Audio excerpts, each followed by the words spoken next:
Comme tout le reste. J'ai un camarade très à cheval sur les principes qui m'a dit « Mais non, tu aurais dû le faire absolument réglo ». Et à quoi j'ai répondu « Mais plus personne ne sait ce que c'est l'alexandrin réglo ». Parce que l'alexandrin racinien n'est pas du tout réglo hein, au regard de la norme bossuétienne. Il prend même de sacrées libertés. Et tout le 19e siècle l'a fait voler en éclats. Alors, je pouvais m'abriter derrière quelques géants comme ça pour en prendre un peu à mon aise. Mais c'est pas sérieux hein, comme exercice. Donc, vous voyez, dramaturge.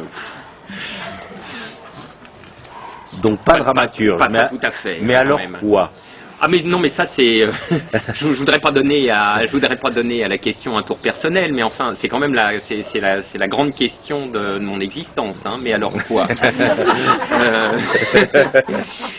mais alors si on laisse la question de la dramaturgie de côté on pourrait, mais évidemment en dépersonnalisant totalement la question, on pourrait en faire l'objet d'une discussion qui meublerait toute notre fin d'après-midi. Alors quoi, du point de vue disciplinaire hein? Je veux dire, moi je suis quelque part dans le champ des sciences sociales, mais où exactement? Il y a un moment où j'ai fini par me dire que je n'étais plus un économiste. Alors, en même temps, c'est très paradoxal, hein, parce que je me disais ça avant la crise financière et elle m'a bien rattrapé. Je veux dire, donc je me suis mis à refaire l'économiste presque à mon corps défendant. Mais ceci mis à part... vous voyez les difficultés quand on essaye de mettre du spinozisme dans son économie politique. Qu'est-ce qu'on est? Alors on n'est plus économiste parce que de la philosophie ça fait pas un économiste, ou alors ça fait vraiment c'est un économiste qui a descendu un à un tous les degrés de l'indignité épistémologique et qui est vraiment au caniveau quoi. Hein. Mais on n'est pas philosophe non plus. Alors pendant un moment ça m'a un petit peu perturbé, mais pas trop finalement. Et encore moins le jour où j'ai trouvé là aussi un grand homme derrière lequel m'abriter, parce que vous vous souvenez peut-être que, alors il y a donc, je vais dire, je voudrais désamorcer par anticipation toute bouffonnerie de la comparaison implicite, hein, mais il y a un célèbre intellectuel à qui on a cessé de poser la question de son identité disciplinaire, c'était Michel Foucault. Qui était historien pour les philosophes, philosophe pour les historiens, et en fait rien du tout pour aucune des deux catégories.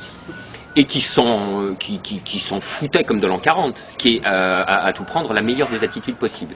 Et dans l'introduction, si ma mémoire est bonne, de l'archéologie du savoir, il y avait cette phrase magnifique qui disait ne me demandez pas qui je suis, et ne me dites pas de rester le même. C'est une morale d'état civil. Elle est bonne pour régir nos papiers, qu'elle nous laisse libres quand il s'agit d'écrire. Alors j'étais très content de trouver ça. Évidemment, ça m'a beaucoup conforté dans ma douce négligence. Jusqu'au jour tout de même où je me suis mis en devoir d'essayer de m'extraire des qualités négatives pour essayer de réélaborer quelque chose qui pourrait tenir un propos général sur ce que je fais en sciences sociales. Alors c'est maladroit et amphigorique comme tout, mais en gros l'idée est de produire une science sociale philosophiquement armée. Ce qui me semble être, alors là je vais parler aux professionnels, vous qui êtes aussi une vigie du monde intellectuel. Il y en a des professionnels. Il y en a plein, oui. Moi j'ai l'impression que c'est l'une des choses, alors évidemment vous voyez le truc, hein, c'est que comme toujours chacun voit midi à sa porte.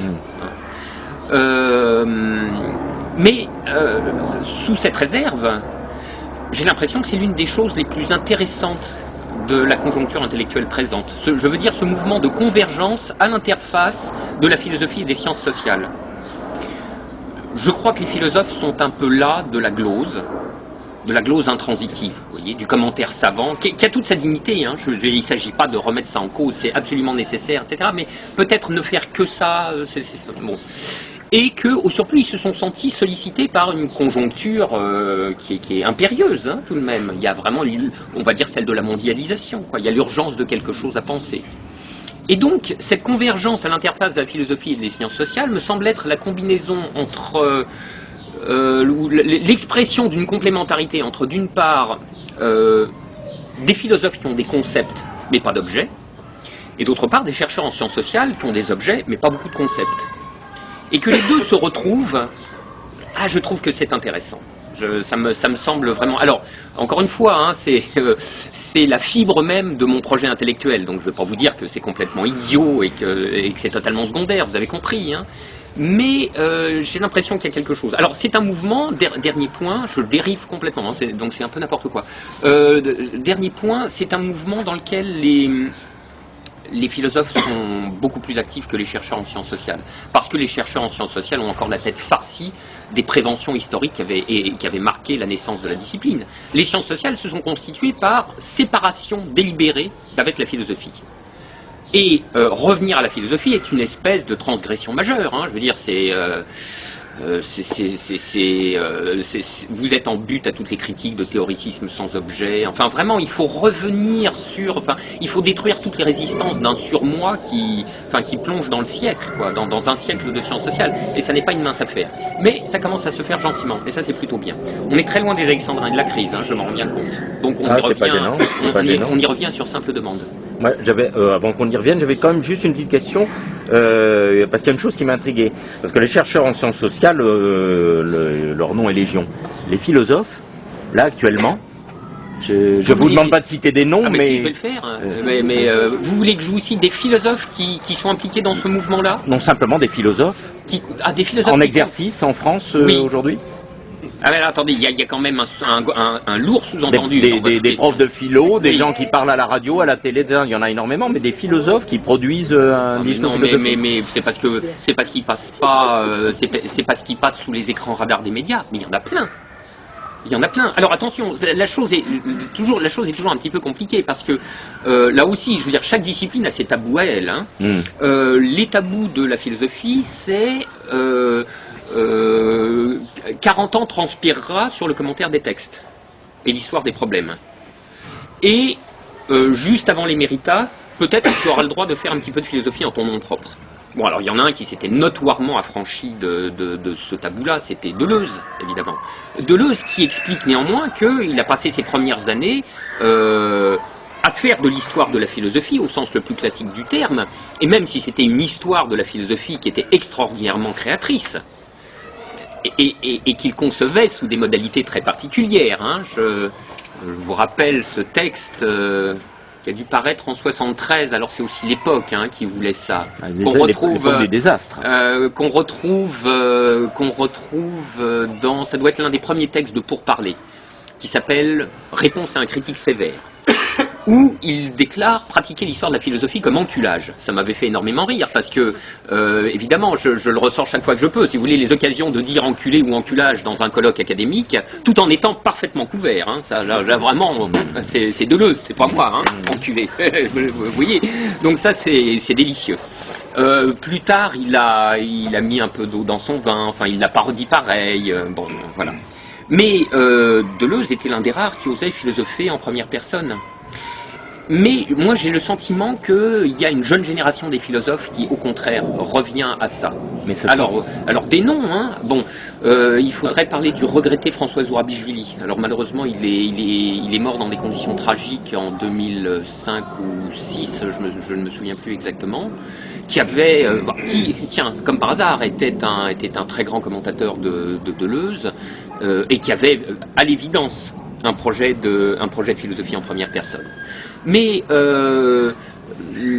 tous ces philosophes auxquels je pense et qui se retrouvent précisément à cette interface avec les sciences sociales, donc dans un domaine, sur un terrain qui est un peu vierge hein, d'une certaine manière, et qui s'extrait du commentaire de texte, de fait, philosophes ont leur nom propre.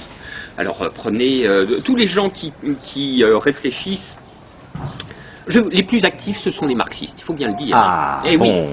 Mais ceux-là rejettent totalement à la fois Foucault et Deleuze, comme vous le savez. Je suis du nom. Non, mais attendez. Ils considèrent que le délabrement que nous connaissons a été produit par 30 années de deleuzo-foucaldisme. Oui, et de contre-révolution. Voilà, donc c'est pour ça que c'est assez paradoxal ce que vous êtes en train de nous expliquer. Non, c'est pas du tout. Parce que les marxistes, ils sont nombreux là autour, comme vous le savez, vous n'avez pas venu. Je sais que c'est. Non, mais je savais que c'était un guet-apens. Voilà, oui. Ce qui est curieux, hein, d'ailleurs, parce que, enfin, je suis comme tout tout le monde, hein. J'ai l'esprit de contradiction bien armé, et donc Bravo. je me déclare ceci ou le contraire de ceci en fonction des publics. Donc là, forcément, je sens que je vais faire, je vais faire le critique. Oui, oui, sans doute.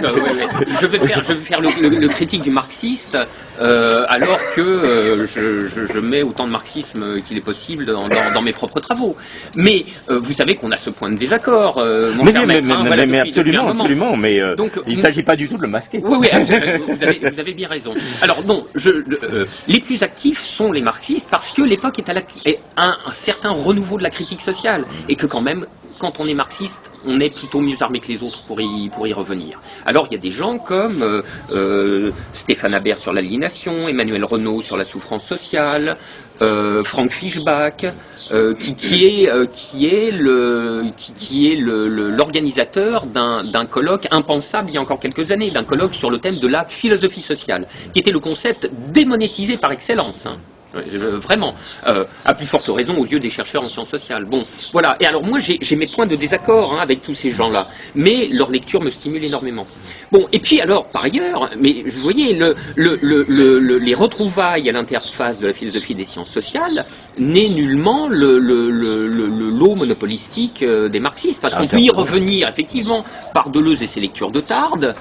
Moi, je suis pas tardien. Hein. Alors, Tarde, je l'aime bien, mais je suis pas tardien. Bon, mais tant pis, ça m'intéresse. Ou par les chercheurs de l'école de Francfort à la Honnête, qui sont des hegeliens, mais qui revisitent le thème de la reconnaissance, qui a fait Flores, hein, en sciences sociales aussi. Vous avez des gens comme Guillaume Leblanc qui travaille sur la question de l'étranger et de l'étrangeté. Vous avez tous les travaux sur la précarité. Bon, il y a tout ce continent que je connais pas, que j'aborderai sans doute, si j'ai le temps, probablement d'un air suspicieux sur le Caire, etc., etc. Donc vous voyez, il y a quand même, il y a beaucoup d'endroits. Ça ne veut pas dire que ces gens sont tous d'accord entre eux, encore heureux, mais il y a pas mal d'endroits où ça grenouille à nouveau. Et ça, c'est bien. Peut-être qu'il y a maintenant des questions, maintenant que nous sommes lancés. Moi j'ai une petite question technique. Quand vous utilisez le mot sciences sociales, en fait, qu'est-ce que vous désignez exactement? Sociologie, économie, ça désigne quoi?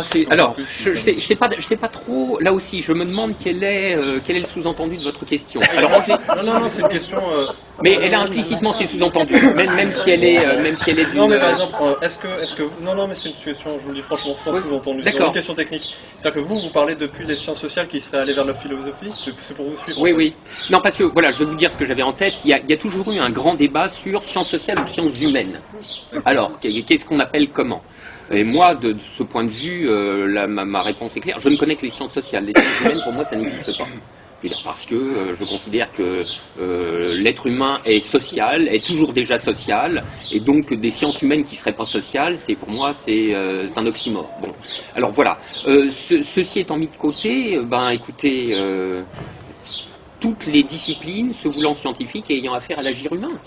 Donc ça met, alors si on veut, définition extensionnelle, économie, sociologie, psychologie, anthropologie, histoire, linguistique. Et donc, dans ce cas-là, dans, disons, l'expérience que vous avez faite un peu de toutes ces sciences sociales, parce que finalement la philosophie, au prix à ce tarif-là, est une science sociale. Alors, mais voilà, c'est ça. Et en fait, vous avez bien organisé votre... vous avez dit, voilà, il y a un recoupement social-philosophie.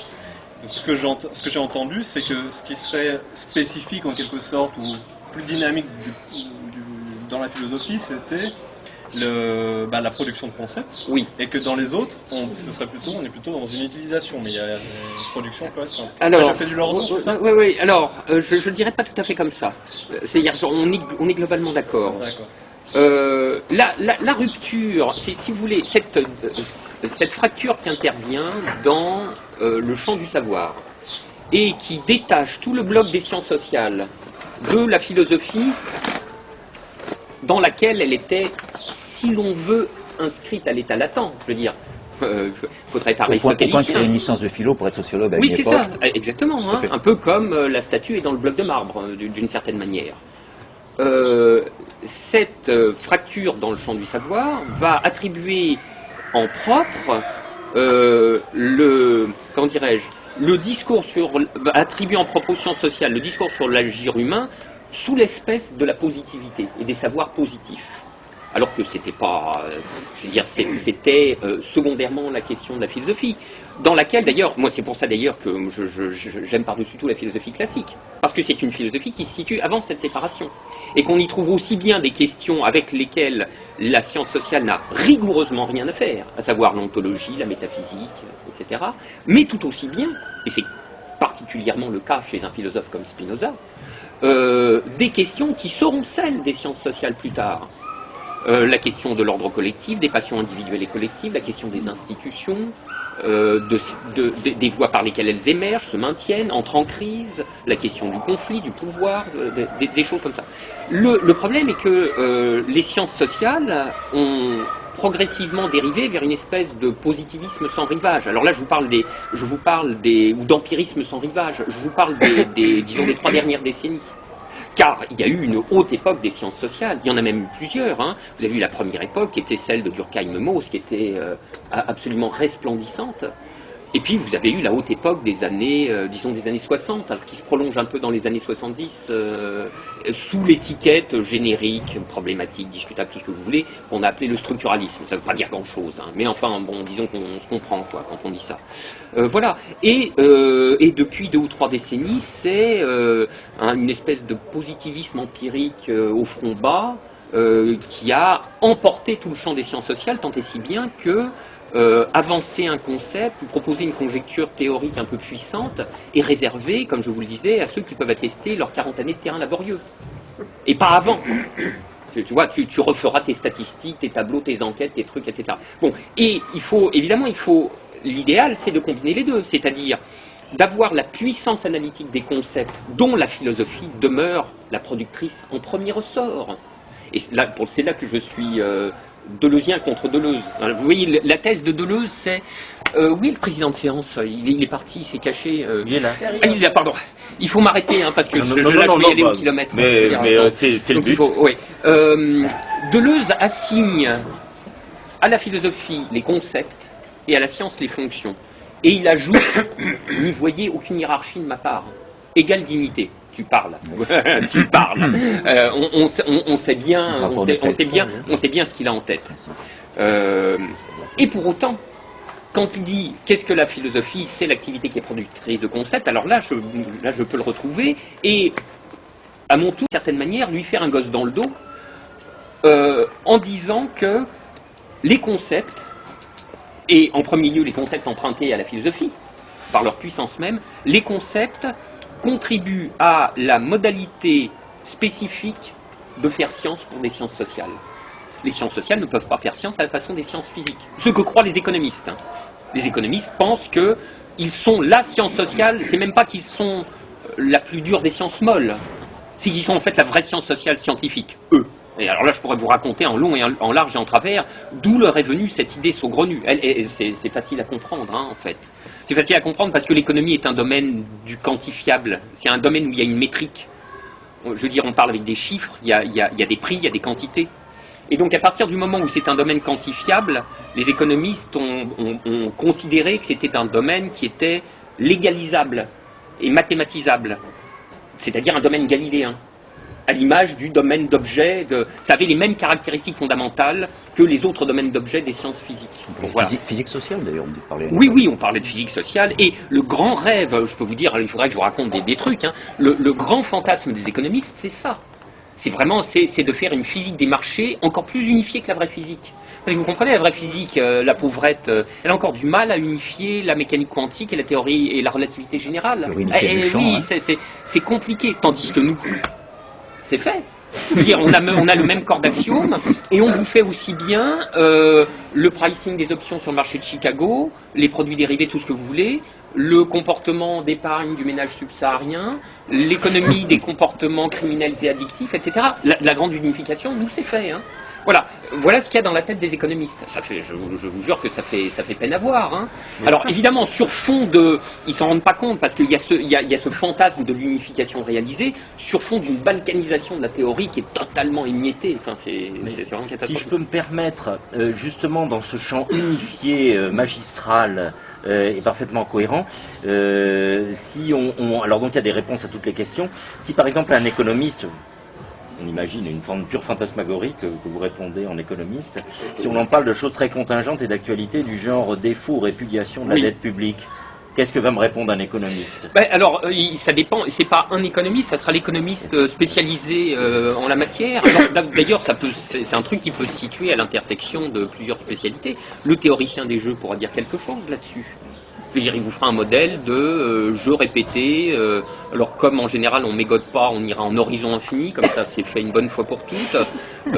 Donc, si on leur dit qu'est-ce qui se passe, si tout d'un coup, pour une raison absolument invraisemblable, incroyable, mais qui curieusement commence à sembler plausible, eh bien la dette publique n'était plus payée par les gens de manière successive et je dirais quasiment en château de cartes qui s'effondre. Qu'est-ce qui se passe? Alors là, c'est là que le générique... J'ai posé la question, excusez-moi, à 2-3 économistes qui sont venus avant vous. Ah oui, je vous dirai ce qu'ils ont répondu. Très bien. C'est une colle. Hein. Non, j'ai bien compris. Si vous me donniez leur nom, je saurais déjà. Jorion est Passé. D'accord. Passé, il a pris 30 secondes à peine pour répondre très simplement. Il a dit rien. Oui. Le système financier s'effondre et l'économie repart. Oui. Et Jorion, lui, il était incapable de penser cette hypothèse, bien que tout son bouquin amène à cette conclusion. Bon. Voilà. En résumé. D'accord. Alors, écoutez, oui, moi j'ai quelques vues sur le sujet. Hein. Je m'en doutais. C'est-à-dire, l'idée en effet, c'est il faut abandonner le générique. Qu'est-ce que pense l'économiste? Parce que c'est là qu'on s'aperçoit. Vous connaissez cette boutade? C'est de Churchill qui disait il suffit qu'il y ait 2 économistes dans la pièce pour que vous ayez 2 avis différents, sauf s'il y a Keynes, auquel cas vous en avez 3. Bon, c'est assez drôle.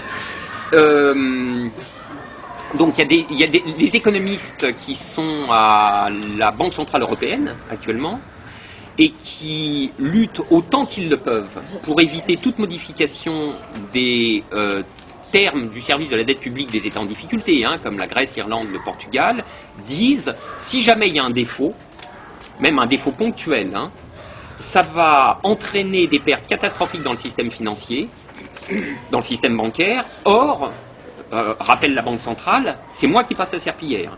C'est-à-dire, lorsque les banques encaissent des pertes telles qu'il s'ensuit une vague de défiance qui met en carafe totalement le marché interbancaire, le seul guichet auquel les banques peuvent retourner pour se refinancer, c'est celui de la Banque centrale. Donc la Banque centrale, effectivement, il y a une expression en anglais qui pourrait dire « it is talking its book », c'est-à-dire, littéralement, elle parle son livre, c'est-à-dire elle tient le discours de ses intérêts particuliers. Et elle sera en première ligne. Alors, il y a d'autres économistes qui vous diraient, c'est tragique, d'abord, si un État fait défaut, il ne pourra pas revenir de sitôt sur les marchés financiers. Or, il faudra bien qu'il se refinance à un moment ou à un autre. Comment va-t-il faire, etc. À quoi on peut répondre? Mais vous savez, des expériences de défaut, il y en a déjà eu dans le passé. Et finalement, on observe que les États qui ont fait défaut peuvent revenir sur les marchés de capitaux pour se financer à nouveau. Alors, évidemment, à des conditions de taux d'intérêt dégradés, mais ils peuvent revenir quand même. Bon. Alors moi, voilà ma réponse là-dessus. Évidemment, ça dépend toujours de la taille du défaut. Si c'est un très très gros défaut, et surtout, si il a des fortes propriétés propagatives, c'est-à-dire si la Grèce tombe, qui n'est pas très grosse, hein, la Grèce, je veux dire, il y a quand même un encours de 300 milliards d'euros hein, de dette sur la Grèce, 350. Si la Grèce tombe, ça va semer un tel vent de panique qu'aussitôt la défiance va se propager aux plus proches voisins, je veux dire, les plus proches voisins dans un espace de la merdouille, hein, si vous voulez, c'est pas l'espace géographique, hein, qui sont l'Irlande, le Portugal, etc. Les conditions de financement de ces États vont se durcir de manière tellement dramatique que eux aussi seront amenés au défaut. Des taux faramineux, vous voulez dire. C'est ça, des taux faramineux. Eux aussi seront amenés au défaut. Et alors là, rien ne va plus. Là, en effet, on se retrouve avec, dans une configuration Lehman Brothers automne 2008, à ceci près que, au lieu que la dégelée vienne des actifs qui avaient été dérivés des crédits hypothécaires subprime, la gamelle viendra des titres de dette souveraine. Mais peu importe. Je veux dire, ça veut dire que les bilans bancaires qui regorgent de titres de la dette souveraine, de titres de dette souveraine, parce que c'était jusqu'ici considéré comme les actifs sans risque. Vous goûtez la succulente ironie, hein. Les bilans bancaires vont être dévastés. Bon, alors là, à ce moment-là, tout s'écroule. Ils valent plus rien. Oui, tout s'écroule. C'est-à-dire, de nouveau, on a une situation de risque d'effondrement total du système bancaire international. Vous voulez dire la dette grecque, les banques allemandes en sont pleines et les banques Alors, françaises aussi, voilà, c'est ça mais la dette grecque, à mon avis, si c'est un défaut juste ponctuel, je pense qu'il pourrait être absorbé par le système bancaire international, modulo la réserve suivante, qui est liée à ce qu'on pourrait appeler une topographie du risque systémique. C'est-à-dire, vous pouvez avoir un défaut dont le volume global n'est pas très important, mais qui va foutre en l'air une banque située à un endroit névralgique. Là, ça fait mal. Ouais. Et là, ça fait mal, parce que c'est une banque qui tombera pas toute seule. Ça peut foutre en l'air une banque, mais dont la faillite serait pas catastrophique. Mais là, ça pourrait être une banque qui en fout 2 ou 3 autres grosses derrière, et après, boum, je veux dire, il suffit, là, ça suffit, et tout part à dame. Bon, si c'est le défaut général, donc de nouveau, retour à l'automne 2008. Alors là, à l'automne 2008, vous vous souvenez... Mais ils ne peuvent plus repasser la patate chaude, là. Alors voilà, c'est ça. Là, à l'automne 2008, toutes les autorités publiques s'étaient intensément mobilisées pour sauver le système. Alors les autorités publiques, c'était les banques centrales et les États. Les banques centrales, elles créent la liquidité ex nihilo. Donc, je veux dire, elles peuvent faire des appoints de liquidité pour maintenir les banques dans la liquidité, qu'elles continuent de pouvoir payer, je veux dire, tout simplement, ce qu'elles se doivent les unes aux autres. Alors évidemment, ça ne remet pas le système bancaire à flot, ça, parce qu'après, il faut le recapitaliser, qu'il redevienne solvable, etc. Ça évite le crédit de crunch. Quoi. Voilà. Non, ça n'évite pas le crédit de crunch, ça évite que les banques meurent, et puis nous, juste après avec. Mais le crédit de crunch, on a sauvé les banques, le crédit de crunch, on l'a eu. Hein. Bon, il faut les recapitaliser, ça c'est long, etc. Bon, les États s'y collent. Sauf que là, maintenant, les États sont aux abonnés absents, puisque par hypothèse, on part de... voilà, on part d'une situation, voilà, on part d'une situation où c'est les titres de la dette publique qui sont le problème. Donc là, les banques tombent sans rattrapage possible. Alors moi, ma solution dans ce cas-là, c'est qu'il ne reste plus qu'une chose à faire. Alors, j'annonce, enfin, mon avis sur la question, c'est que c'est pas une si mauvaise nouvelle. Voilà. Alors, c'est risqué, hein, quand même, mais c'est pas une si mauvaise nouvelle. La solution, c'est on nationalise les banques. Alors, vous me direz, mais ça coûte cher de nationaliser les banques. Bah non, elles valent plus rien. Mais comme elles valent plus rien, on les saisit. Voilà. On les saisit. Donc, ça ne coûte pas un copec à la puissance publique. Voilà. Alors, ça ne veut pas dire qu'elles sont sauvées pour autant, puisqu'il faut réinjecter du pognon dedans pour qu'elles soient à nouveau en mesure d'opérer dans des conditions à peu près décentes. Mais ces injections de fonds, elles peuvent très bien se faire par l'intermédiaire de création monétaire d'une banque centrale qui serait prête, ce qui n'est pas le cas actuellement. Hein. Donc il y a quelques gros... Volonté politique, vous voulez dire? Ah oui, non mais c'est absolument ça. On met à la porte Trichet, on déchire le traité de Lisbonne, la Banque centrale repasse dans les commandes des États et on leur fait faire ce qu'il faut faire. Voilà. Mais il faut bien voir que la ruine du système bancaire sans rattrapage possible créerait une situation d'exception dans laquelle il faudrait bien faire quelque chose. Je veux dire, bon, voilà, donc c'est la raison pour laquelle, pour improbable qu'il soit, ce scénario-là n'est pas complètement impossible. Mais même, y en a-t-il d'autres? Parce que là, je vais vous dire, un fantasme de vieux marxiste archaïque, j'ai imaginé exactement ce que vous venez d'écrire, j'ai dit, mais tout simplement, qu'est-ce qui serait possible d'autre? Y a-t-il une alternative? Non, moi je cherche, je tourne le problème de tous les côtés et je ne la vois pas. Je ne vois pas d'alternative à ça. À partir du moment, encore une fois, hein, où on est en situation de risque systémique matérialisé, je ne vois pas. Avec un effet d'échelle supérieur à la Grèce, exemple Espagne. Oui, l'actualité du moment. La fortiori. Est-ce qu'on ne pourrait pas envisager quelque chose comme ce qu'avait fait l'économiste d'Hitler, Schacht, qui avait relancé une économie avec de la monnaie de singe? Oui, obligation pour les agents économiques d'accepter obligation volonté aussi. Oui, oui. Je veux dire, de toute manière, dans cette situation extrême-là, on ne s'en tirerait pas autrement qu'avec avec de la création monétaire massive. Je veux dire, on ne peut pas s'en tirer autrement. Ne serait-ce que pour la recapitalisation du système bancaire. Alors là, il est évident aussi que dans cette affaire, la dette des États est de fait répudiée. Ah bah oui. Et je veux vous dire, un État ne s'est jamais trouvé plus mal de faire défaut Pardon, sur sa dette. quand la création monétaire massive, vous voulez dire avec le risque qu'il y a eu en Allemagne dans les années 20 d'hyperinflation? Ah non, mais ça, c'est une question, mais bien sûr, c'est une question, mais c'est la question. De toute manière, il faut bien voir que cette création monétaire-là viendrait compenser une destruction monétaire massive également, du fait de la destruction de tout le capital des banques. Donc ça, je veux dire, si on envisage les agrégats monétaires dans leur définition la plus extensive, on opère des substitutions entre sous-composantes de l'agrégat et globalement ça peut rester neutre. Mais oui, le fait est que ça poserait des problèmes de cette nature, de toute manière. C'est-à-dire avec risque d'une espèce de rejet, de rejet du signe monétaire. C'est possible, c'est possible. Mais enfin, on serait, je veux dire, encore une fois, on serait dans une situation tellement extrême que le seul choix qui nous resterait, ça serait de hiérarchiser les périls.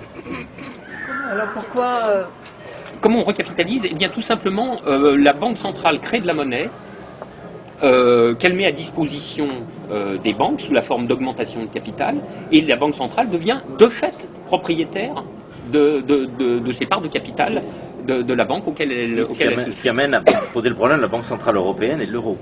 Ah ben oui, bien sûr. Non mais attendez, il faut bien voir que tout ça suppose effectivement d'être passé dans la 4e dimension, préalablement. Je veux dire que... Mais puisqu'on semble avoir un risque très sérieux d'y être contraint. Oui, non mais voilà, il va falloir vous y faire. C'est bizarre comme expérience, mais il se pourrait que... Pardon, je vous interromps, ils nous l'annoncent assez à leur manière, de manière prétéritive, comme on dit en stylistique. Non. Jamais je ne dévaluerai, c'est-à-dire ça va dévaluer. Oui, c'est ça. Alors effectivement, il y a ça, mais si vous voulez, effectivement, ils en restent au tout premier degré de la prétérition, parce que là, c'est un monde qui est rigoureusement impensable pour ces esprits-là. Rigoureusement impensable. Alors, encore une fois, on serait dans une situation où l'ordre institutionnel du monde serait de fait caduque. C'est donc ça la bonne nouvelle. Nous sommes assez d'accord. Voilà, c'est ça. Nous sommes assez d'accord. Et alors, c'est périlleux, mais ça crée des opportunités aussi. Absolument. Moi, je vais vous dire une chose. Je ne suis pas juriste, mais très honnêtement, je voudrais bien soumettre la question à un expert. Le Fonds européen de stabilité financière, le FSF, c'est l'acronyme anglais, qui a été créé au printemps dernier. Je crois que cette création institutionnelle est illégale au regard du droit européen. Parce que dans le traité de Lisbonne, il y a un article 125 dit de no bail-out qui interdit et à l'Union et aux États de venir au secours financier de l'un de leurs partenaires. Alors cependant, cet article 125 peut être tempéré par un article 122 qui lui énonce un certain nombre de conditions dans lesquelles des États pourraient être justiciables d'un secours financier de la part de leurs chers collègues. Mais l'alinéa en question de l'article 122, qui est le deuxième, est ainsi rédigé que le secours financier d'un État ne redevient légal au sens du droit européen que si l'État à secourir a été frappé d'une catastrophe qui, je cite, était hors de son contrôle. Hors de son contrôle. Évidemment, on voit à quoi pensait l'article 122. Il pensait à, je sais pas...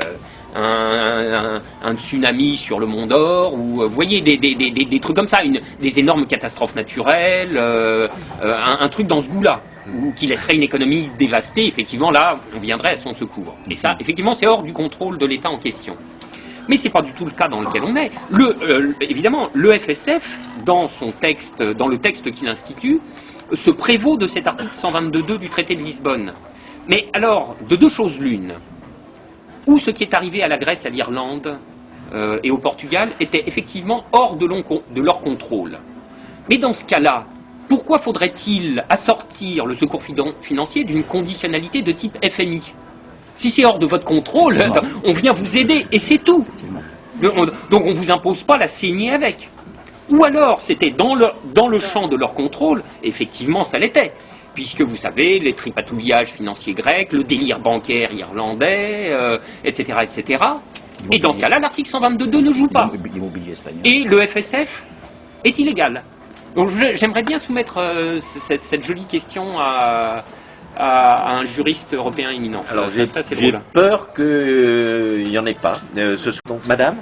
Oui, est-ce que vous êtes passé par les Alexandrins et par la pièce et théâtre pour rendre la crise compréhensible à tout le monde, ou quelle est votre motivation première? Alors, on m'a dit, après une lecture qui s'est faite il y a une dizaine de jours, que l'alexandrin avait des propriétés clarificatrices. Et ça, moi, je m'en étais pas du tout aperçu. Donc, il n'entrait pas dans mon intention initiale de faire œuvre pédagogique, mais plutôt œuvre spectaculaire, affectante et bouffonne, vous voyez.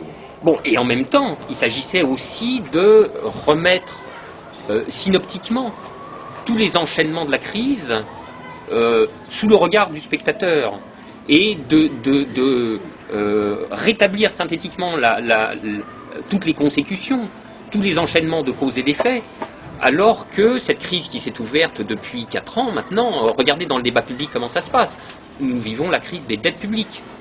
Et qui vient dire que cette crise des dettes publiques n'a pas d'autre origine que la crise des dettes privées, que les crises de la finance privée? Vous voyez, donc c'était de remettre tout ça d'un seul tenant. C'était surtout ça.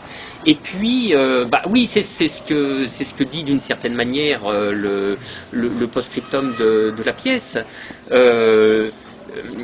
Il s'agissait en quelque sorte de lui donner une expression sensible que ne peut pas ou que peut mal avoir un discours qui reste simplement analytique sur ce genre de choses. D'abord parce qu'il a sa technicité, etc. Et puis parce que il a, voilà, c'est la, comment dirais-je, c'est la limite du pouvoir d'affecter du logos, en tout cas tant qu'il est analytique. Et le but de la manœuvre, comme toujours, c'est d'empuissantiser les mots. C'est d'adjoindre aux mots quelque chose qui va les doter de la propriété de produire des effets. Et les mots, encore une fois, les mots de l'analyse seuls sont bien limités sous ce rapport. Alors, c'est à ça d'ailleurs qu'on reconnaît les grands philosophes, c'est qu'ils sont, ou les grands chercheurs en sciences sociales, c'est qu'ils sont aussi de grands stylistes. Et le style, c'est une manière d'empuissantiser les mots. Mais au bout d'un moment, il faut passer à autre chose. Donc l'empuissantisation des mots, c'est l'affaire de la littérature à laquelle je ne saurais prétendre, ou c'est l'affaire d'un théâtre stéréotypé comme celui qui se dit en alexandrin. Et encore mieux quand il est incarné, évidemment, puisque c'est ça si vous voulez, c'est ça le débouché logique de toute cette affaire. Simplement, la question pour recapitaliser les banques, vous avez répondu hyper rapidement en quelques mots, et j'avoue ne pas avoir forcément suivi la logique, mais qui est peut-être due à ma maigre culture économique. Est-ce qu'il serait possible de détailler un tout petit peu le processus? Et du coup, deuxième question aussi, du coup, qui n'a rien à voir, mais qui a plus à voir avec la première partie, j'ai pas encore eu ni le temps, ni la volonté, le courage d'ouvrir votre livre précédent sur Spinoza, oui. Capitalisme des servitudes, et pourtant c'est pas le titre qui donne pas envie. Et du coup, est-ce que ce serait possible, si c'est faisable, de résumer la thèse? Ah, la filoute. Je le savais, oui, mais vous êtes de mèche. Ouais. La filoute. Pas pour ne pas lire le livre, Oui, mais oui. pour Non, non, avoir un aiguilleur comme vous. Il est là. Oui. Il est dans la... On va commencer par la capitalisation des banques, c'est infiniment plus simple. Hein. Capitaliser une entité économique, c'est lui apporter des fonds qui vont être considérés comme ses fonds propres, c'est-à-dire sa base de capitaux. Alors en l'espèce, cette opération prend la forme d'une émission d'actions. C'est-à-dire l'entreprise, en l'occurrence l'entreprise bancaire, émet des actions. Alors en temps normal, elle s'adresse au marché financier. Il y a des investisseurs qui sont des collecteurs d'épargne qui achètent ces actions. Voilà. Les acheteurs de ces actions deviennent des actionnaires. Les fonds sont transférés des actionnaires souscripteurs à l'entreprise et ça vient abonder la partie capitaux propres de son bilan. Mais alors là, dans la situation dont je vous ai parlé, il n'y a plus d'actionnaires, il y a plus d'État, enfin, s'il y a un État, mais il n'a plus les moyens financiers, oui, ça il y a encore, mais il n'a plus les moyens financiers, etc. Donc on charge la Banque centrale de cette opération, parce que la Banque centrale a ce pouvoir exorbitant et salutaire, ou destructeur, ça dépend, hein, ça marche dans les deux sens, de créer la monnaie. Elle crée de la monnaie par une simple écriture. La création monétaire se fait ex nihilo. Si je voulais compliquer notre discussion et l'embarquer dans un truc à n'en plus finir, je vous dirais que ça n'est pas la propriété de la seule banque centrale, mais que les banques privées, les banques de second rang également créent de la monnaie ex nihilo. Mais faisons simple. La banque centrale, par excellence, est créatrice de monnaie. Donc, je veux dire, voilà, elle crée de la monnaie, elle abonde le compte